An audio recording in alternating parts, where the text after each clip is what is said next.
Moadim L'Simcha. I'd just like to welcome everyone who's joining in with us to learn Torah. The topic that we're going to be learning is the mysteries of the Mitzvah of Simcha. We all know there is a Mitzvah of Simcha, of rejoicing during Yom Tov. As the Torah teaches, it's in Devarim, Perek Tezayin, Pasuk Yudalid, V'samachta b'chagecha. However, not everyone truly understands how this is derived to all the Shloshet Regalim. Moreover, not everyone understands what obligation of Simchat Yom Tov is Bizman Hazeh. Let us begin by explaining how we derive Mitzvah Simcha for all Shloshet Regalim. This discussion begins with a basic question. Is there a Mitzvah of Simcha for all the Shloshet Regalim, Pesach, Shavuot, and Sukkot? It is generally assumed, as I mentioned earlier, that of course there is such a mitzvah for all Shloshet Regalim, as the Torah commands, as I mentioned, V'samachta b'chagecha. But upon closer scrutiny and inspection, we see that this is really far from simple. First of all, V'samachta b'chagecha in Devarim Perek Tezayin Pasuk Yudalid, which is in the context of Chag HaSukkot, is written without a yud, and it thus means to rejoice on your festival, Chagecha, in the singular. It is essentially a command with regard to Sukkot, and thus means rejoice on your festival of Sukkot. This then is not an explicit source to require Simcha on all the regalim. It's only for Sukkot. Secondly, further investigation into the Pesukim in the Torah reveals that in fact Simcha is not explicitly commanded by all the regalim. When you go through the Pesukim in the Torah, you will not see it, for example, by Pesach. So let us review the Pesukim. We'll take a look inside. The first time Mitzvah Simcha by the regalim is mentioned is in the Parshat HaMoadim. It's in Vayikra, Perek Chav Gimel. The Parshat HaMoadim contains the laws of Shabbat. It mentions Shloshet Regalim, Rosh Hashanah, Yom Kippurim, and yet only with regard to Sukkot is the Mitzvah of Simcha mentioned at all. This is what the pasuk says. It's in Vayikra, Perek Chav Gimel, pasuk Mem. Ulakachtem lachem Bayom Harishon, Pri Eitz Hadar, Kapot Marim, Va'anaf Eitz Avot, Va'arvi Nachal, Usmachtem Lefnei Hashem Elokechem Shivat Yamim. Usmachtem, again, Usmachtem Lefnei Hashem Elokechem Shivat Yamim. So, if we would just stop here, we would conclude that the Mitzvah of Simcha only exists by Sukkot, from the Parshat Pshat of Torah Shebiksav. However, Simcha is mentioned again later in the Torah, in Devarim, Perek Tezayin, in a parsha that specifically discusses the Shloshet Regalim and not Moadim generally. Here, Mitzvah Simcha is mentioned only by Shavuot and Sukkot, and for Sukkot it's mentioned actually twice, and by Shavuot mentioned once, but by Pesach not at all. So I'd just like to read to you the Pesukim just so you can see inside what's being taught. The pasuk says in Devarim Perek Tezayin, pasuk Yud Aleph. This is with regard to Sukkot. Actually, we'll start with pasuk Yud. Vasita Chag Shavuot L'Hashem Elokecha Misat Nidvat Yodcha Asher Titein Ka'asher Yivarechecha Hashem Elokecha V'Samachta Lefnei Hashem Elokecha Ata U'Bincha U'Bitecha B'Chulei, etc. So here we have an explicit pasuk by Chag HaShavuot with the mitzvah of Simcha. Then, a little later on, in that same Perek Tezayin in Devarim, it says with regard to Sukkot, this is pasuk Yudalid, the famous pasuk, V'samachta b'chagecha. And then in the next pasuk Tezvav, it says Shivat Yamim Tachog L'Hashem Elokecha B'makom Asher Yivchar Hashem Ki Yivarechecha Hashem Elokecha B'chol Tvotcha B'chol Ma'aseh Yadecha V'hayita Ach Sameach. So basically what we see here is that in total, in Torah Shebiksav, we have 3 mentionings of the mitzvah of Simcha, or the idea of Simcha, with regard to Sukkot. And it's only mentioned once by Chag HaShavuot, and by Pesach, it's not mentioned at all. And herein lies one mystery. If it's true, as we assume, that there is a mitzvah of Simcha on Pesach as well. So number one, why isn't it mentioned in the Torah Shebiksav? How come it's absent from the Torah Shebiksav? And number two, what's the proof? How do we know? From Torah Sheba'al Peh, for example, how do we know? Are there any explicit sources in the Mishnayos, in the Braisos, in the Gemara that there is Simcha on all the regalim, including Pesach? And moreover, how do Chazal know this? What's their raya? What's their makar? Before we delve into that, I just want to mention just a word about the mitzvah of Simcha that we're discussing. Simcha, one would assume, is a internal, emotional experience. It's and the fulfillment therefore would be believe in the way we feel. And there's a very famous question that is asked by Rishonim and others: how is it possible for God to dictate to us and command us with regard to our emotions? Is that even possible? And the Ibn Ezra on the pasuk of Losachmod does make the assumption that indeed God can make such demands of us, and that we can make sure that our emotions align with God's ratzon, whether it is to rejoice or to be mournful or to not envy, whatever it may be, but that we can align it, even though it's something in our hearts, in our emotions, that it is indeed possible. Nevertheless, there are some that might hold that there are cases where we don't say this, or for example, let's take the mitzvah of avelut. The Rashi in Masechah Sukkah and Daf Chaf Hey says Eino chayiv litzta'er. The obligation of Simcha doesn't require us, of avelut doesn't require of us to actually be mournful, but to act mournful. It's a maisa, it's an external expression. Whereas the internal feelings of being mournful are not required. Eino chayiv litzta'er, says Rashi. So why then do we have to act like a mourner? What does it even accomplish? So Rashi says acting like a mourner is kavod niftar, it's kavod hamet. It's kavod, it's honor for the person who passed away, and acting and behaving in such a fashion brings that honor, and that's the obligation, but not to actually be mournful. But the Rambam, and this is the way Rabbi Soloveitchik understands the Rambam, and Briskers understand the Rambam, that's the mitzvah lehitabel.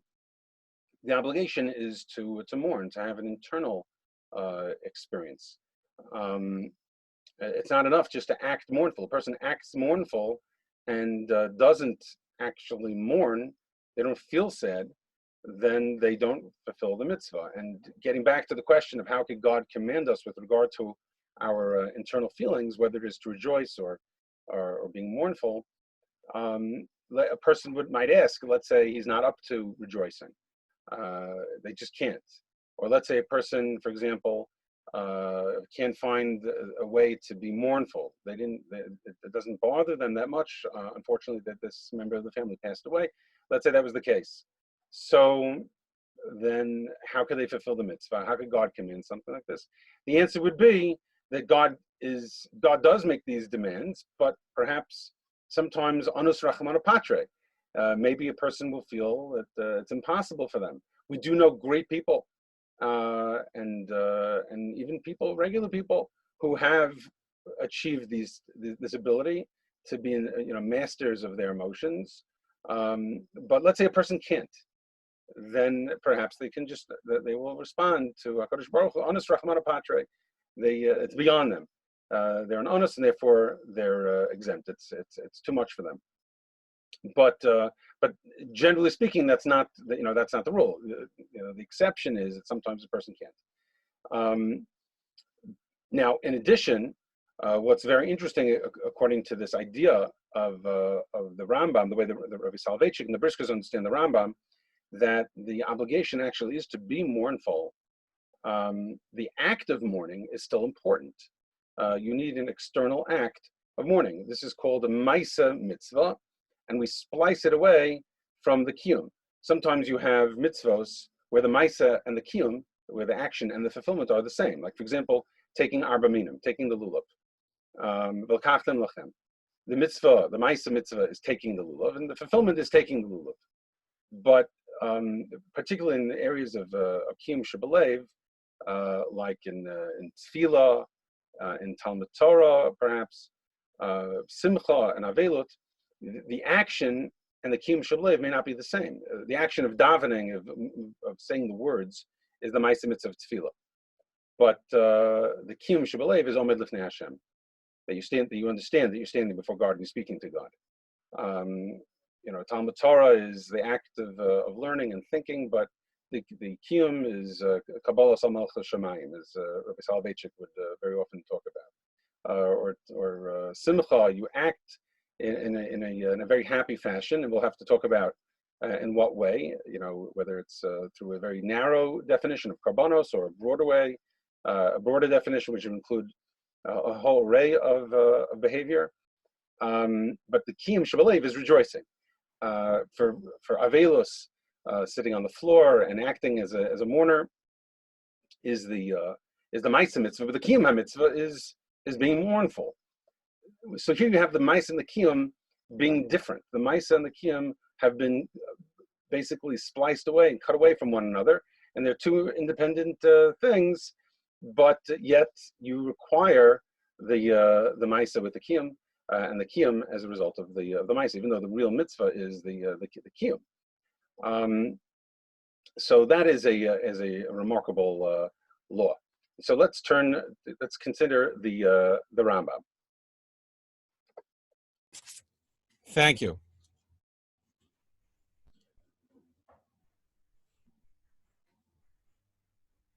Is it recording?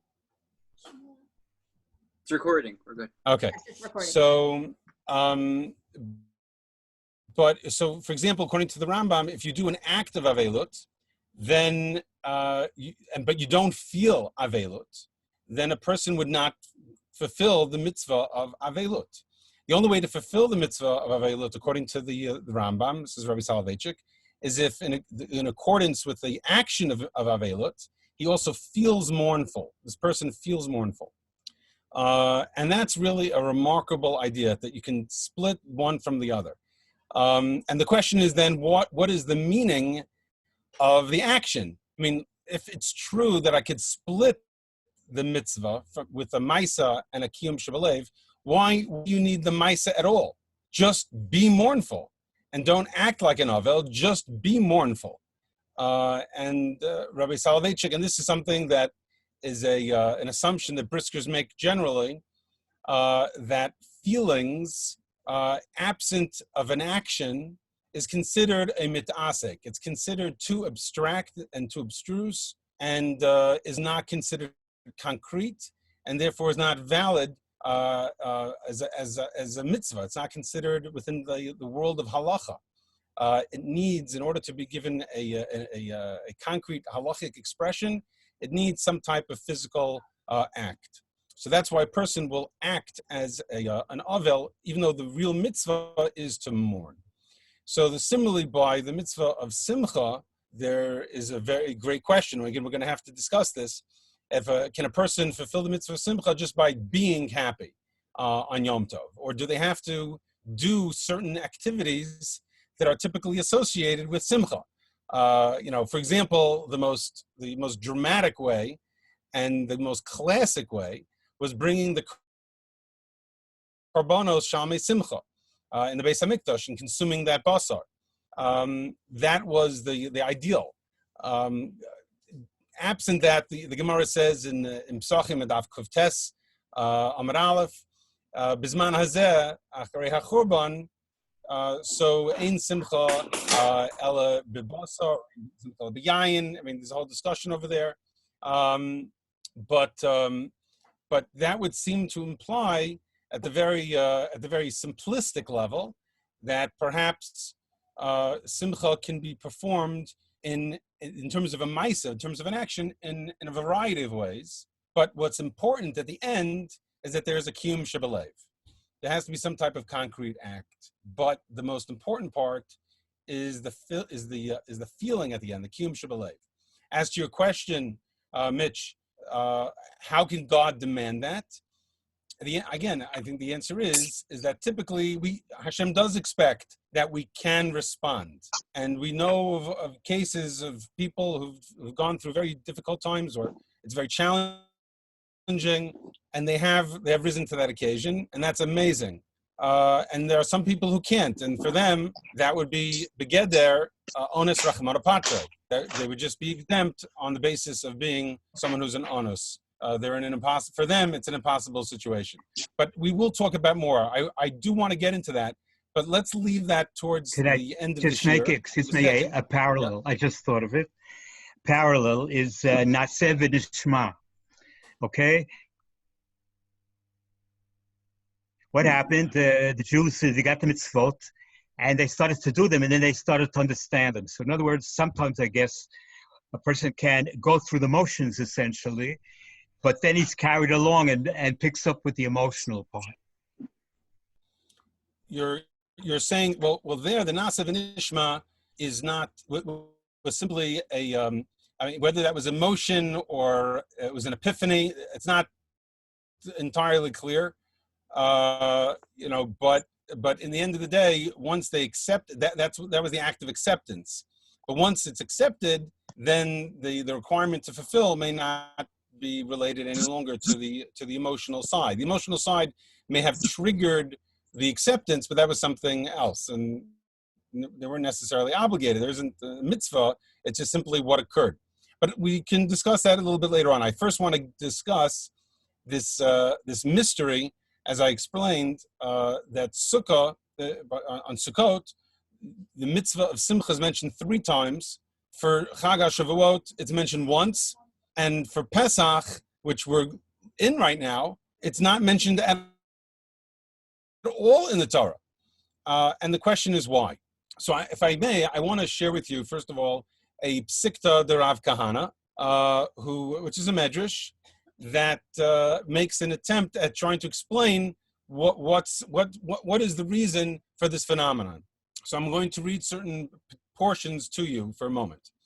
The psikta de Rav Kahana says, At motzei shalosh smachot katuv b'chag. With regard to Sukkot, we find Simcha mentioned 3 times. Aval b'Pesach inat motzei shekatuv bo afilu simcha achat v'lama. So the psikta, the Rav Kahana, addresses this question: why is it that by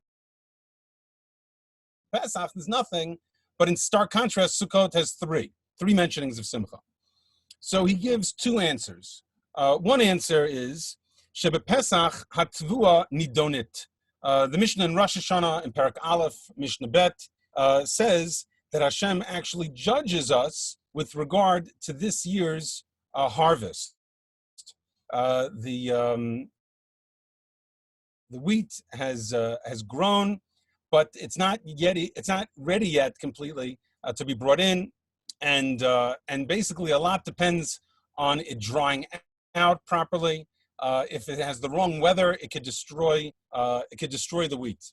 And his law is, as he says, he quotes this Mishnah in Rosh Hashanah, "Ve'ein adam yodea im osa hi hashana im eina osa." He doesn't know if his crops will work out or not. Lefikach ein katuv sham simcha. Therefore, since on Pesach we are basically going through some type of Yom Hadin. Again, it's a little bit whether you call it ironic or if anything, appropriate for this year. But it is a form of din, what we're going through, Yom Hadin, in terms of the future. But in the particular context, every year we are judged for the grain.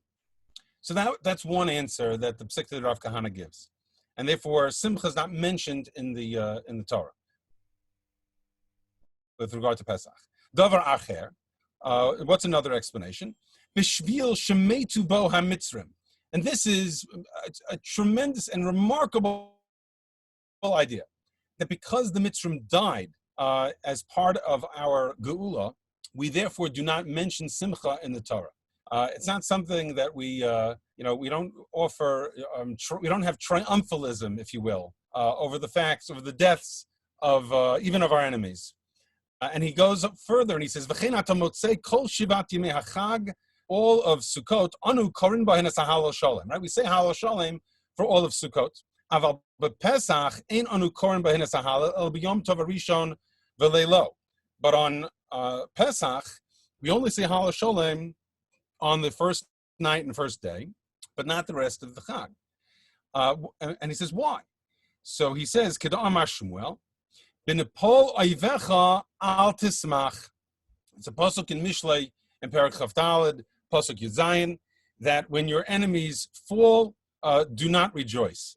So that's basically another answer. The Pesach, basically, our freedom and our geula, our redemption, require the deaths of many people, and that's not something, at least not to mention the simcha. Maybe we are rejoicing in our chag, but we're not going to publicize the mitzvah of simcha in the Torah and have this form of triumphalism. And then he continues. But by Shavuot, it mentions simcha once. So the question is, why? So he says, first of all, what is there? Why do we rejoice? Because we bring in the tzvua into the silos. So we're happy about that. But why isn't simcha mentioned twice?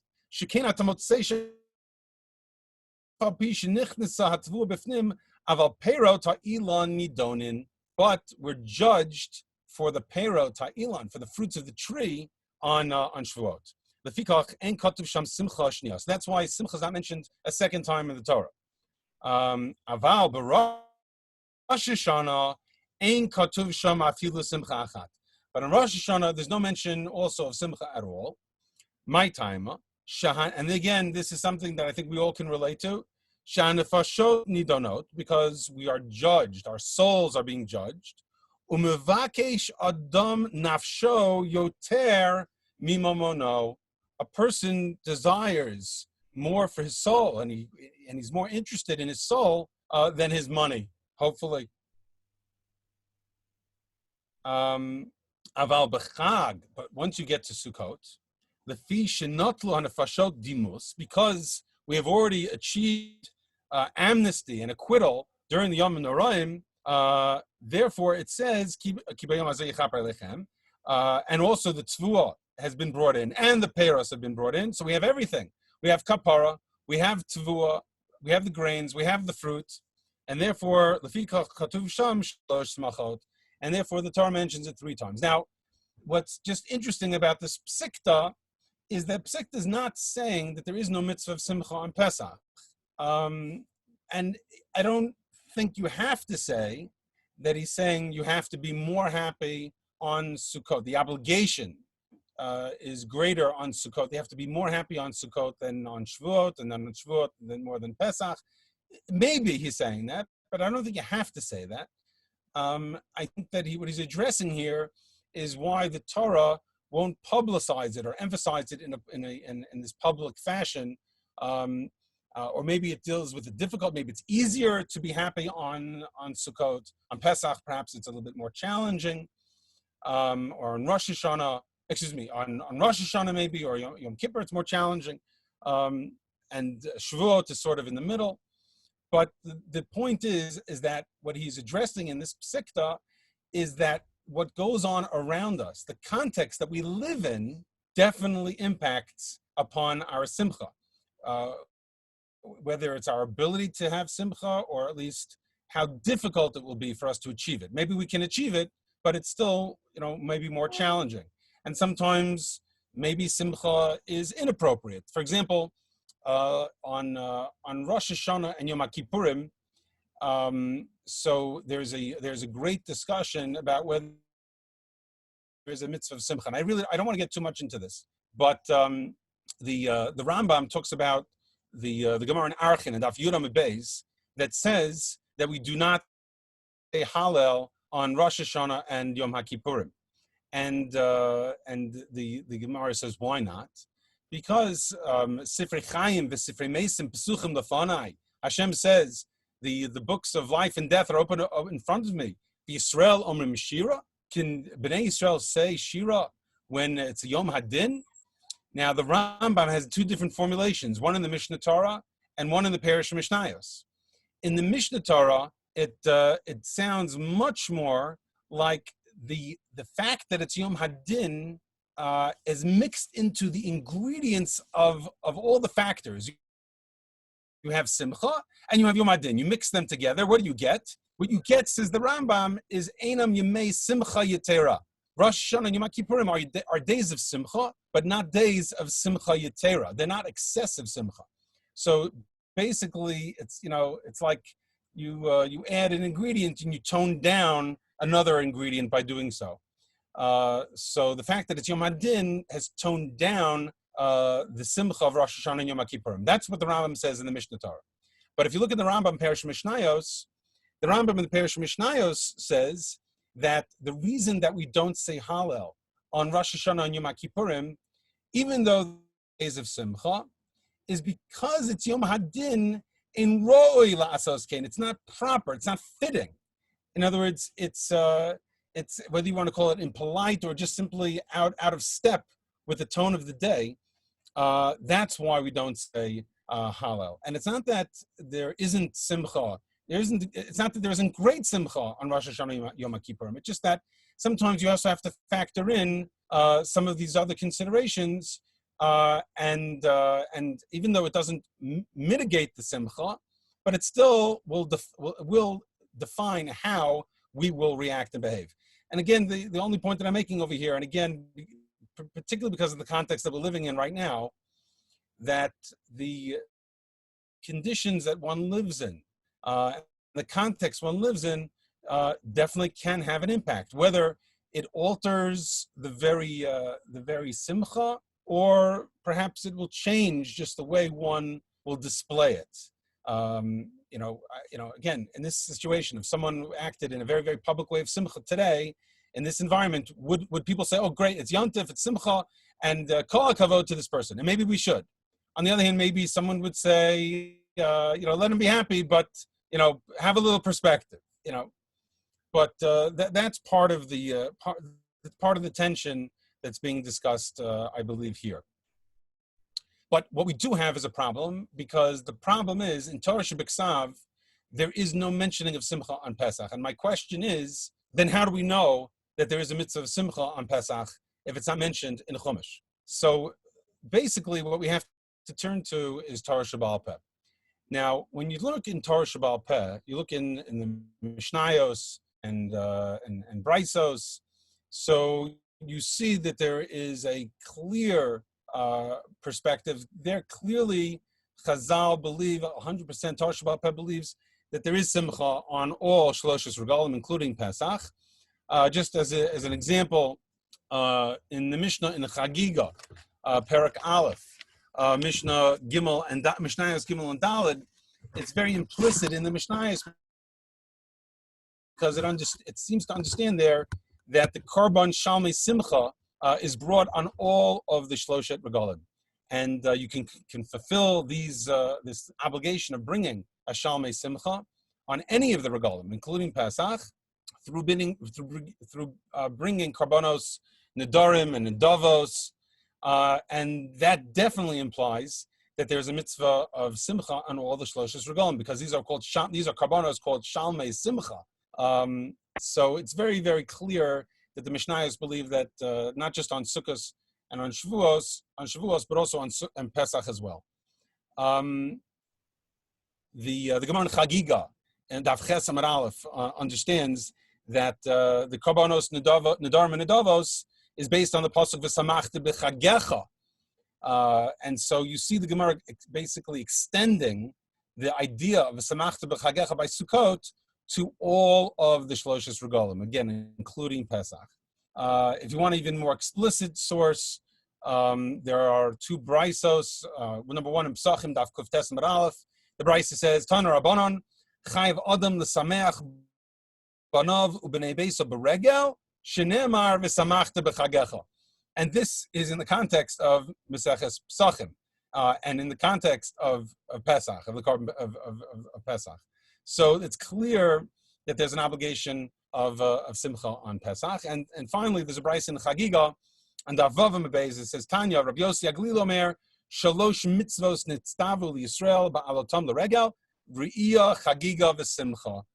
And the brayso does not make a distinction between any of the Chagim, or any of the Shloshes Regalim, and in each of them, he understands that we have to have the mitzvah of the Shalmei Simcha.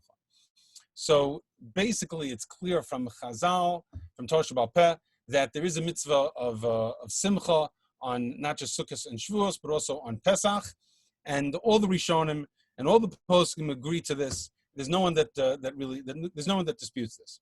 The real question is, how did Chazal know this? How did Chazal get to the fact that there is a mitzvah of Simcha on Pesach? I mean, one answer could be that's Masorah. They understood that's part of the Masorah. It was transmitted down from Sinai. But I want to share with you some Rishonim try to figure out based on drashos or from psukim or inferences that it applies to Pesach as well. So I want to begin with the following. There are four rationales in Rishonim as to how we know the mitzvah of Simcha exists on Pesach. So probably the best makar is found in the Sifrei, which is one of the Medrashei Tanoim, and the Sifrei says as follows. It's on the pasuk in Devarim, Perek Tezayin pasuk Yud Beis, regarding Chag HaShavuot, and the pasuk states, "V'zacharta ki eved hayisa b'Mitzrayim, v'shamarta v'asita et hachukim ha'ela." Remember that you were a slave in Mitzrayim, and keep and perform these chukim, these laws. And the Sifrei says, "Melamed." This is what the Tanoim say. Melamed shekol shenohagim ba'atzeret. Everything that applies by Chag HaShavuot, nohagim b'Pesach u'v'Chag, also should apply on Pesach and on Sukkot. Because if by Shavuos, which isn't so obviously a Chag of Zechirat Yetziat Mitzrayim, we are obligated in these laws, because it says v'zacharta ki eved hayisa b'Mitzrayim. So kol shekeh by Pesach and Sukkot, which are very much Chagim of Zechirat Yetziat Mitzrayim, they're very fundamentally Zechirat Yetziat Mitzrayim. So certainly they too have these laws, just like the Shavuos has these laws. So too, if Shavuos, which has the laws of Zechirat Yetziat Mitzrayim and all these laws of Yontif, so certainly Pesach and Sukkot. So the Tanoim then say, well, wait a second. If it's true that whatever applies on Shavuot should also apply to Pesach and Sukkot, then maybe Yochel Kol Shenohagim bePesach uV'Chag, then everything that we do on Pesach and on Sukkot, Yinhog Ba'atzeret. Maybe then we should also be chayiv on Shavuot to eat matzah and to sit in the sukkah and to have 7 days instead of 1 day of Shavuot, or in Chutz La'aretz too. So Talmud Lomar, says the Sifrei, no, we don't do this. Why on Shavuot do we not apply matzah and sukkah, etc.?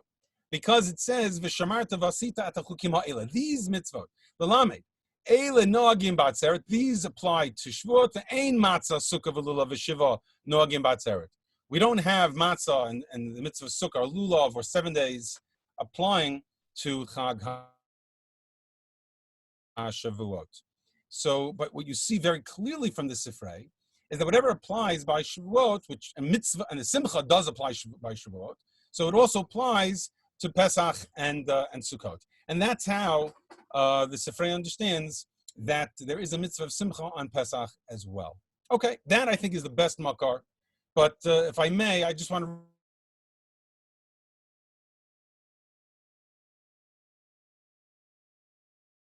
possibilities. In Siman Reish Chav Zayin, the Yereim quotes a Gemara in Shavuos, Daf Yud Amar Aleph, which teaches a very important rule. It's the rule of Rabbi Yonah. Rabbi Yonah in the Gemara said, "Hukshu kol hamoadim zelazeh," that all the moadim are connected one to the other.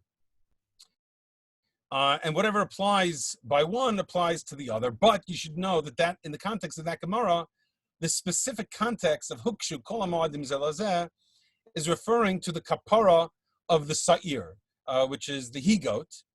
which was brought on every moed for those Jews who ate kodshim, betuma,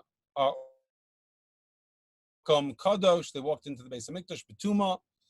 They would have to bring this sa'ir. So just like they would have to bring it on any one chag, on all shloshim regalim, it's all the same. That's what Rabbi Yonah is saying. But so the Yereim says, well, it's even though it's the context there is by the sa'ir, there isn't any reason to limit it to the sa'ir, and we should say that wherever we can universalize these three regalim, it should be true. So not just for the sa'ir, but even for the mitzvah of simcha. So that's what the Yereim suggests, that there is the mitzvah of simcha on the shloshes regalim because of hukshu kol moadim zelazeh. Now, the Yereim then goes ahead and suggests another possibility. There's something known as a Gzeira Shava Tesvav from the Gemara in Sukkah. The Gemara in Sukkah, and Daf Chav Zayin Amar Aleph, tells us a remarkable law. It's a beautiful discussion there in the Mishnayos about how many days do we have in the Sukkah.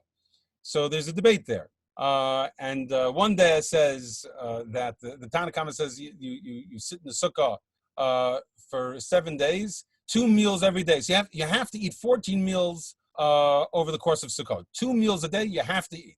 And the other day in the Gemara says no, and this is the way we paskin. The other day in the Gemara says no, you don't have to eat 2 meals every day. But if you eat a meal, you have to eat it in the Sukkah. But you don't have. If you want to have just salads and not have something that's considered a bona fide seuda with pas, with bread, then you don't have to eat in the Sukkah. And the Gemara says, well, how do we know then the first night of Sukkot you have to eat in the Sukkah? That is an obligation. So the Gemara says, well, that we know from Gzeira Shava Tesvav, that just like on Tesvav Nisan, you have to eat matzah, you have to eat a kazayas of matzah at the Leil HaSeder, so too you have to eat in the Sukkah on Tesvav Tishrei. It's a famous Gzeira Shava. So the Yereim says, well, if there's a mitzvah, it goes both ways. It's not a unilateral Gzeira Shava, it's bilateral. If it's true then on Sukkot that there's an obligation of Simcha, so too then on Pesach should be an obligation of Simcha, as it says, Tesvav. It's an interesting suggestion. Finally, the Yereim says, V'samachti b'chagecha teaches us that kol mokom sheyesh chagiga. He has a play on the words b'chagecha. So kol mokom sheyesh chagiga, meaning a carbon chagiga, yesh simcha. So that it's sort of a drasha. It sounds like he even made up this drasha. That basically, since it says shalosh regalim tachogli bashana, so therefore there are 3 times, 3 regalim that have the mitzvah of simcha, because there's a mitzvah of chagiga every chag, so therefore there's a mitzvah of simcha every chag. So in any event, what we do see is very clear. There is a mitzvah of simcha on Pesach, just like there is one on Shavuot and Sukkot. It is also interesting that perhaps maybe one would have thought that there wouldn't have been, because it doesn't mention explicitly in the Chumash. And even though there is a mitzvah of simcha, there is reason that it's not mentioned explicitly, because, as I mentioned, it's considered some type of din, Yom HaDin. So from this, if I may, and we'll use this from this jumping point to conclude the shiur in the remaining minutes, I want to just talk about the different types of simcha that exist. We had begun. Mitch had raised the question: what is the obligation of simcha? And I had mentioned that it's a kiyum shebelev. It's an inner experience that has an outer expression in some fashion. The question is, what is the outer expression? And there's a great debate in Rishonim whether even Bizman Hazeh we can fulfill the mitzvah of simcha, because some assume that while the mitzvah of simcha is an inner expression, is an inner experience, nevertheless it's tied inextricably to an outer behavior, and a very specific outer behavior of bringing the carbon shalmei chagiga. And since Bizman Hazeh, we don't bring the Korban Shamay Chagiga, L'tza'arenu, we cannot perform the mitzvah of the mitzvah of Simcha any longer. That's Tosfos, for example, in Moed Katan, on Daf Yudalid, says that we can no longer fulfill the mitzvah of Simcha Bizman Hazeh min HaTorah. Midrabanan, we think we can, but min HaTorah we can no longer, because it's very, very limited and very specific and narrow form and formalistic type of expression that will only that will trigger that very special Simcha. But on the other end of the spectrum, many Rishonim take the perspective that Simcha is much broader and much more subjective and much more flexible. And really, Simcha can be performed in any way. Anything that makes you happy is something that you need to do in order to trigger and give expression to the Simcha. If it's meat and wine, then so be it. If it's for some people, the clothing. For some people, maybe it's candy and goodies. Maybe for other people, it's getting an iPhone. But whatever it is, this would be something that you would need to do in order to perform the mitzvah of Simcha. Probably one of the most radical expressions of this. I want to read it to you, because you would say it can't be unless I read it to you. You wouldn't believe it unless I read it to you. So I want to read it to you. There's the Ram, which I read to you a bit earlier. I mentioned to you a bit earlier. He has the following comment. The Ram again is a Talmud Muvak of Rabbeinu Tam, and he says the following. I just want to get this out for you.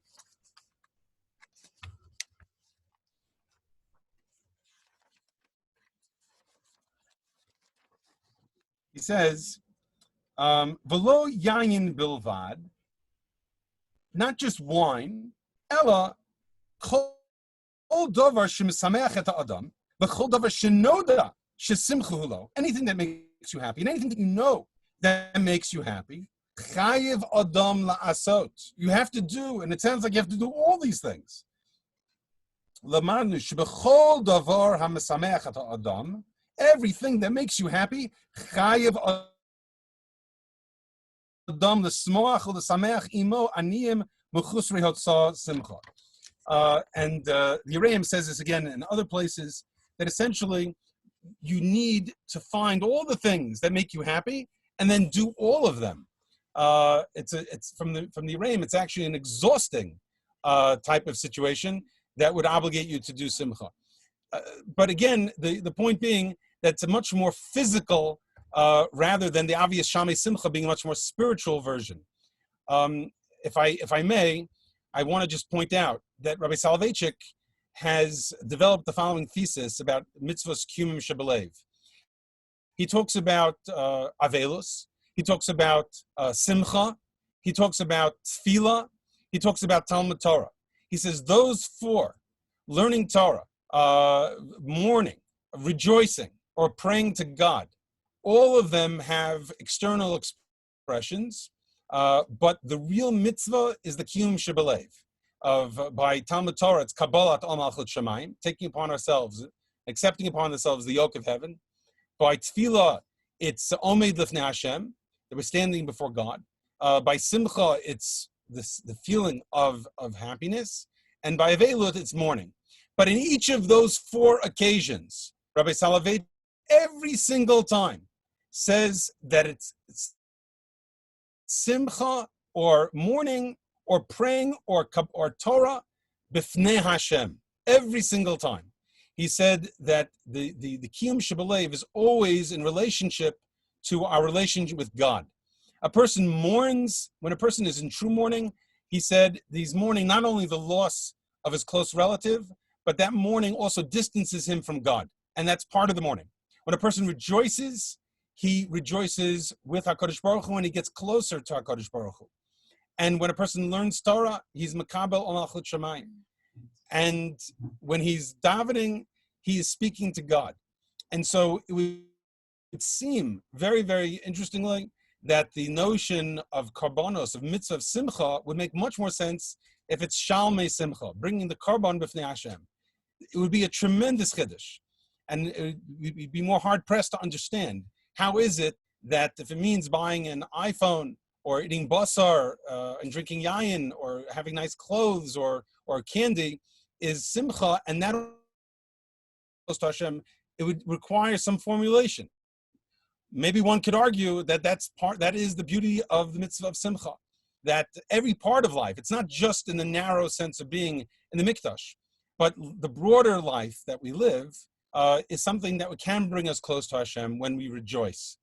And in that, I want to just close, as the shiur is just winding down, that in everything that we do and everything that we interact with and all the blessings that we have, whether they be spiritual, physical, we should rejoice with Hashem in them and with our families, but let them bring us closer to God, whatever they may be, and then they will have meaning. Otherwise, they will be meaningless. But if we do in the right way, we'll have elevated our lives and our Chag.